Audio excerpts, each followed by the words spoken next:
Okay, boys and girls, what we are going to be talking about today is Unit 8, the CRT preparation. This is part 1, so it's part 1 of 2, so there'll be another assignment besides this one. And this one is dealing with confidence intervals. More specifically, um, today's lesson will be covering things that have a sigma, which is a population standard deviation, and also ones that deal with probabilities over here. So we are not really going to be using that middle equation that has a standard deviation based upon a sample.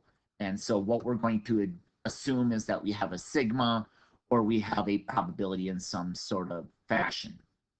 Okay, and so we have these various margins of error. Ooh, that is an incorrect equation. I'll fix it. By the time I publish this stuff, this should be a confidence interval. Confidence interval. All right, so we have two different types of problems here. One where we're dealing with averages, and here we're dealing with probabilities. So averages deal with this confidence interval right here, and today that will involve this equation. And then if we have probabilities, again, this is a totally incorrect equation. What was I doing? All right, it'll be that confidence interval dealing with this margin of error right here. And so, again, I'll make some adjustments to these, but okay.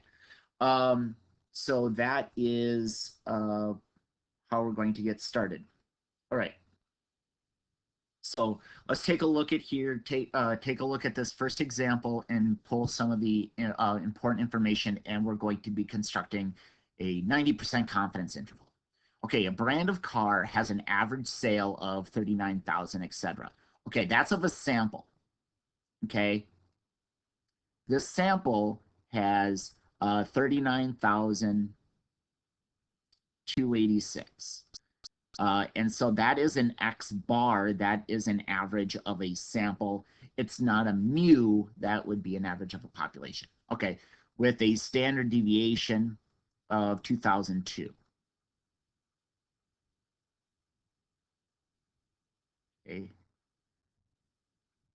Okay, so 39,002, and then we have a standard deviation here of 2002.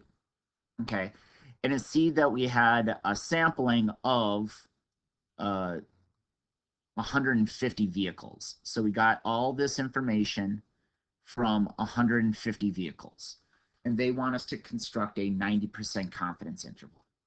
All right, for stop number 1, we have to make this margin of error.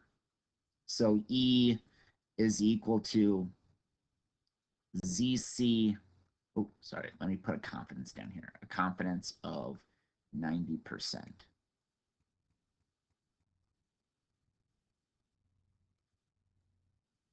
Okay, so this is going to be equal to ZC sigma divided by the root of n.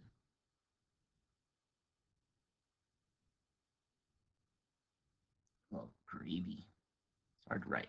All right, so now we have the majority of this equation ready to go. We have a sigma right up here. This numerator is going to be 2002. The square root of n is going to be the square root of 150, but we need this ZC. Again, where this comes from is this confidence that we are given. So a 90% confidence. What you do is you look at the Z. When it's a ZC, you look at the Z table. All right, so I will provide you with this. Here's our Z table, and we are looking down at the very bottom, that small box that's on the bottom of the positive side, and we're looking at, in this case, 90%. And so 90% gives us a ZC of 1.645.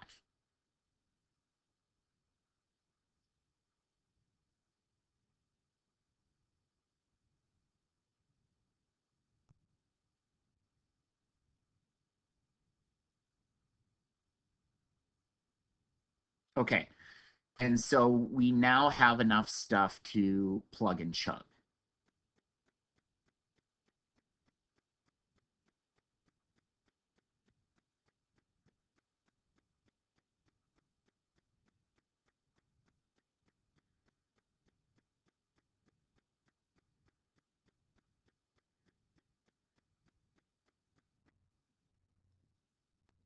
All right, so our margin of error, again, you don't need a fancy calculator for this. It's 1.6.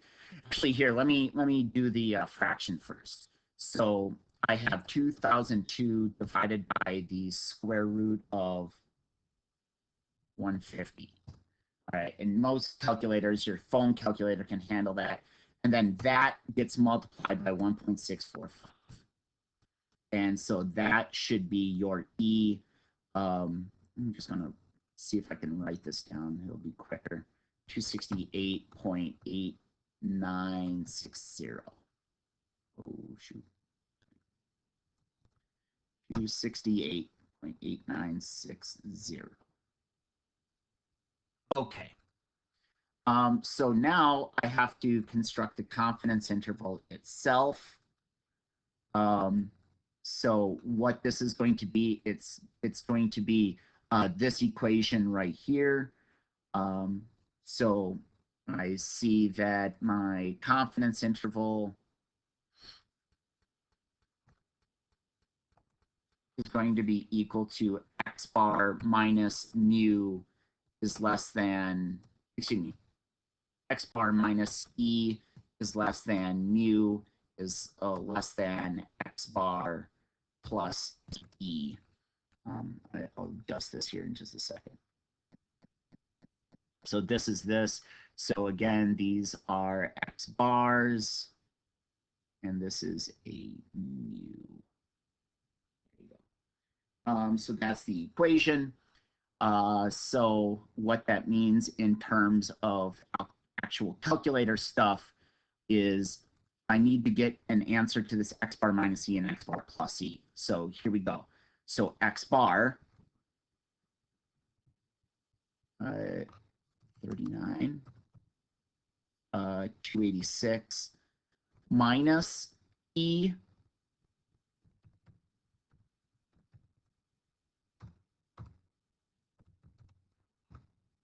okay,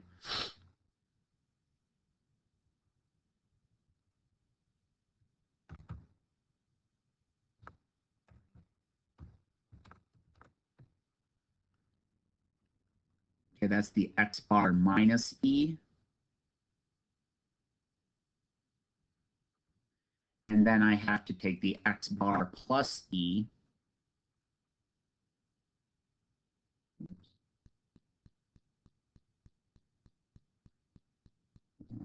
Whatever, I'll just do it old fashioned style. So we got 39, 286 plus e.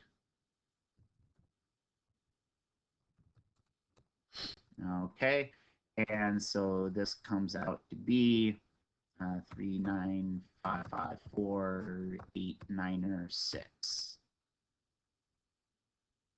All right, x bar minus e, and what goes in the middle is this is less than mu.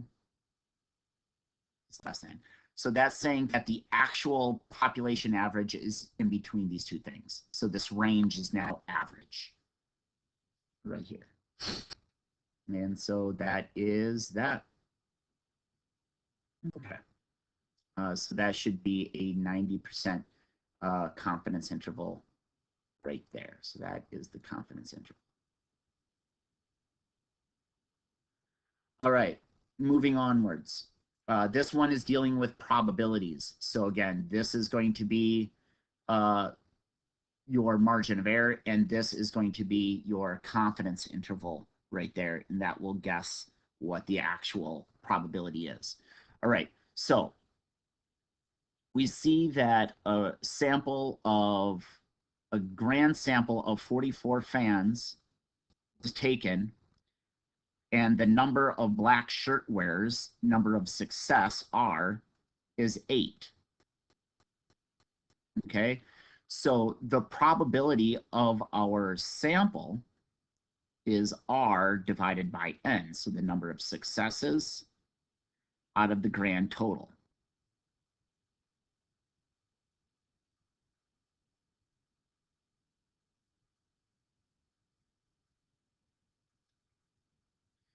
And so we see that the probability of success in this case is 1.818.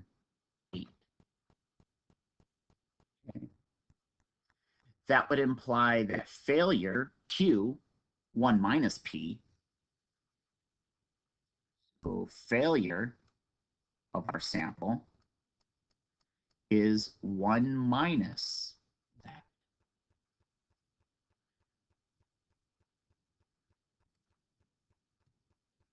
And so that is, well, kind of funny, 8181.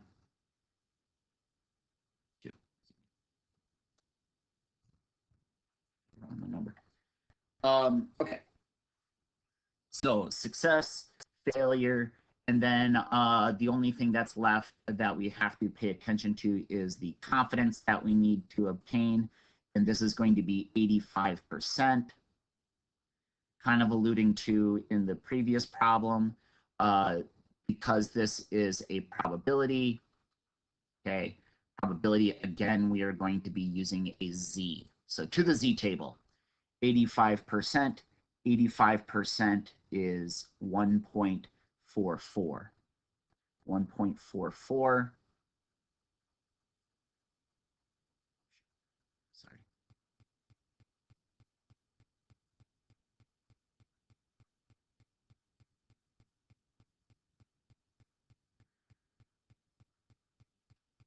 Okay, so to the equation itself, so we see that E is going to be ZC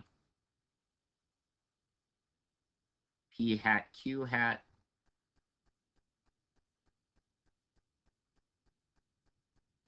divided by N square rooted. Okay. I'm just going to kind of jump to the punchline here. What I'm going to first do is I'm going to do this P hat Q hat. So 1818 times 0.8182. Okay, that's P hat times Q hat. Divide by N, and then square root that. Okay, so again, a basic calculator can do that. Yeah, you don't need a fancy Cassia or anything to make that happen. This is true. You don't need a fancy calculator. Your phone can do that. All right, so P hat times Q hat divided by N square rooted. Now I have to multiply that by the ZC, and there, that's your complete formula. That's your complete equation in that regard right there. And so E in this situation is equal to 0.0837. All right. So to the actual confidence interval itself. So let's see if I can write it correct this time. Confidence interval is equal to P hat minus E is less than P is less than P hat plus E. Okay, so pretty straightforward. Something like that, where there are hats on these. These are the samples. That's the actual probability. All right, so this is our confidence interval. And so here we go. We go P hat minus E. That gets us our low end.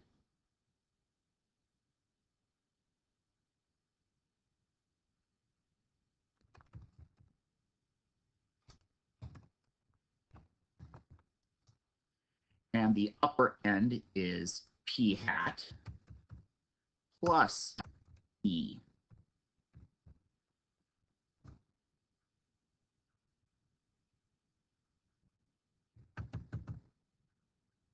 And there is your confidence interval right there. Ta-da. All right, so again, what we talked about is standard deviations, population standard deviations, and then probabilities. There are, I believe, 8 questions right here. So spoiler alert, these are all dealing with sigmas, and then the bottom 4 are all dealing with probabilities. So again, the first 4 will be kind of like this top problem here, and the bottom 4 will be kind of like this bottom problem here. So that is your setup.